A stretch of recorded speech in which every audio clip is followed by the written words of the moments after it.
Here, we got to bring Geraldo Rivera in this morning. Good morning. I got to ask you this. Now, we're not talking about enough squash soup with you, but we will be with her dad in a little bit.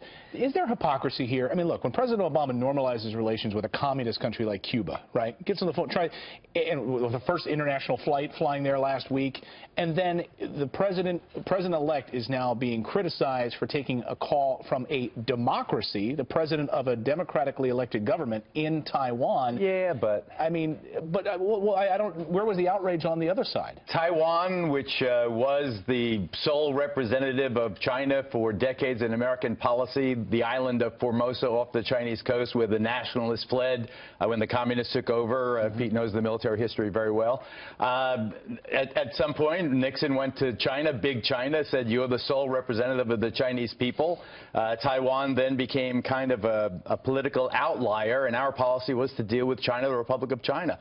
To take the call from the president of Taiwan, to take the call from the renegade island, so to speak, is a major diss for the people in the Republic of China with all their, hundreds of millions of people. So, it may be, I was just thinking about it, it is so outrageous an act in terms of diplomacy, it might be brilliant. It might be a way to jumpstart a new phase of U.S.-Chinese relations. I don't know if you caught Ambassador Bolton on our show earlier this morning, who agrees with you. He thinks it's time for a shakeup. And at the end of the day, we send over $100 billion of weaponry to Taiwan. So it's sort of like doing this sort of fake dance for the last 30 But here's years. the thing, that you read the headlines last night, and if you were on Twitter at all, it felt as if we were heading into World War III. Just some of these headlines there, New York Times, how Trump's call to world leaders are upsetting decades of diplomacy. It goes on and on. But you think about what actually happened, Geraldo. This was just basically a call congratulating him, to which he responded to thank you.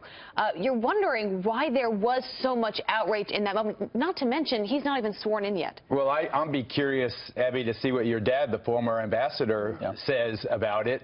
To me, this is why you need the pros around. You need someone to say, if you do that... Don't you think the pros would have been around? I mean, he wouldn't have just decided to accept the call. Someone probably counseled them, hey, this is something... I don't know. I hope, but I don't know. But knowing him, I've known him for 4 decades. I love the guy, and particularly these, the last 6 weeks of Celebrity Apprentice. I was with him every day. He's the kind of guy who would just say, screw it, I'm going to talk to him. I don't care. Go do shuffle some papers in your bureaucratic cubicle. I'm going to take the call from Taiwan. And they come out of their office, and it's trending on Twitter. They come back to President of Taiwan. I think it's a very big deal. I'd be interested to see what President Obama or the White House has to say about it. But, what Bolton said might be true, Clayton. It may be that it's time, in the same way it took a right conservative President Nixon and Henry Kissinger to go and open China, which was, playing against caste. No one thought it could happen. Against type. No one thought it could happen. A liberal never could have done it, and the conservative did it. Maybe now this flamboyant new entity we have coming into the White House is exactly the one shaking it. Or Reagan with the Soviet Union, the START treaties and all of that. I mean, it takes someone who is an anti-communist to do that. Same type of principle. I think that if it's handled with any kind of finesse today, it'll be a one-day story. So it's a shakeup.